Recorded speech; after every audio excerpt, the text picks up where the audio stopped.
Check it out. Baik, bismillahirrahmanirrahim. Assalamualaikum warahmatullahi wabarakatuh. Perkenalkan, nama saya adalah Kelvin Alexander, siswa dari kelas 12 IPA 3 di Madrasah Aliyah Negeri 1 Polewali Mandar. Kali ini, kembali saya akan membahas salah satu submateri yang terdapat pada subjek mata pelajaran Bahasa Indonesia. Pada semester sebelumnya, yakni semester kelima, kami telah diperkenalkan oleh submateri yang bernama menikmati novel. Nah, kali ini pada semester terakhir bagi kami siswa kelas 12 di tahun ajaran 2021, kami kembali dihadapkan dengan materi tersebut. Tentunya untuk mengenal lebih jauh tentang novel. Untuk itu, simak videonya. Yes! Good. Adapun novel sendiri merupakan salah satu karya fiksi berupa prosa yang bentuknya panjang. Sebab mengapa novel biasanya disajikan dalam bentuk narasi yang isinya mengandung tentang cerita kehidupan seseorang yang dikaitkan dengan orang-orang yang berada di sekitarnya. Apa yang ditonjolkan dan ditampilkan dalam cerita tersebut adalah tentang karakter, sifat, dan juga watak dari tiap-tiap pelaku yang terlibat dalam cerita tersebut. Nah, novel sudah kami kenal sejak semester sebelumnya, yakni membahas tentang novel yang berlatar belakang sejarah. Sebab mengapa? Novel yang berlatar sejarah itu mudah dipahami sebab telah dibahas oleh subjek mata pelajaran lainnya seperti sejarah Indonesia, PPKN, dan lainnya.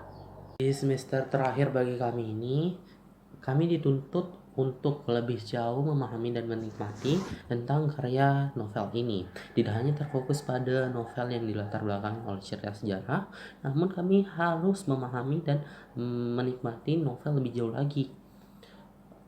Adapun langkah-langkah yang dapat diikuti dalam memahami dan menikmati karya novel lebih jauh lagi itu terdapat pada buku edisi revisi tahun 2016 yang telah diberikan kepada kami oleh guru bidang studi bahasa Indonesia. Assalamualaikum Ibu Asnawati. Nah, adapun langkah yang pertama itu kita mulai dari menafsir tentang pandangan dari pengarang terhadap cerita yang terdapat pada novel karangannya, yakni kita mencari tahu apa saja tujuan atau makna yang diungkapkan oleh pengarang dalam novel. Setelah kita menemukannya, kita mulai menjelaskan atau menerangkannya. Kemudian kita berlanjut kepada menganalisis tentang isi dan juga kebahasaan yang digunakan dalam cerita di novel. Dengan cara ya itu tadi yang menjadi sorotan ada dua. Yang pertama adalah isi tentang unsurnya, unsur intrinsik, unsur ekstrinsik, kemudian tentang ciri kebahasaan yang digunakan dalam cerita novel yang dibuat oleh si pengarang. Kemudian kita berlanjut ke menyajikan hasil interpretasi pandangan pengarang yang kita dapatkan tadi, yakni dengan cara setelah ditemukan makna yang dicari pada tahap awalnya, kita menginterpretasikan makna tersebut menjadi pandangan atau sorotan yang ditunjukkan oleh si pengarang dalam cerita novel yang dikarangnya. Kemudian setelah kita menemukan pandangannya berupa makna tadi, kita menyajikan hasil interpretasi pengarang dalam satu jangkauan oleh diri kita sendiri. Artinya sudut pandang kita yang objeknya itu adalah pandangan si pengarang.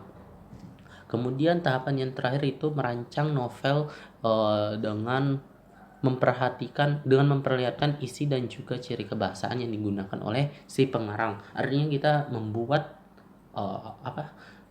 menarik kesimpulan dari pandangan si pengarang yang kita interpretasikan oleh diri kita sendiri.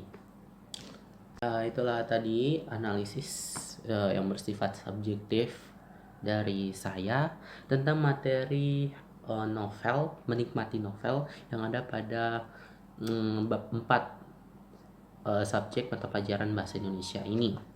Semoga dengan apa yang saya sampaikan dapat bermanfaat dan dapat ditelaah oleh bu guru. Itu saja, kurang dan lebihnya mohon dimaafkan. Saya pamit undur diri. Wassalamualaikum warahmatullahi wabarakatuh. Dadah, nyong.